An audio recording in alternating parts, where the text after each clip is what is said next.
Hi, Edward. I'm just looking at your assignment, your cat here, Why Should Live on Mars. So I've given you 17 out of 28, so that's 61%.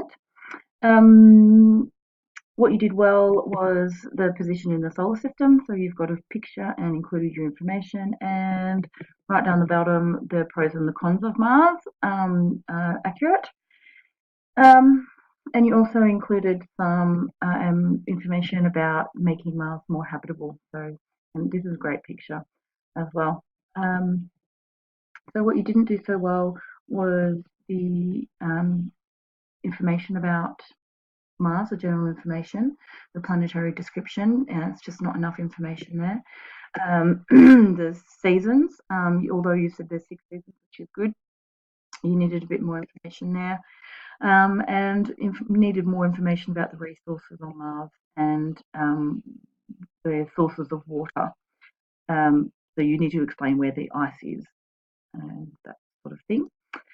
Um, so, yeah, generally a good cat. Thank you very much.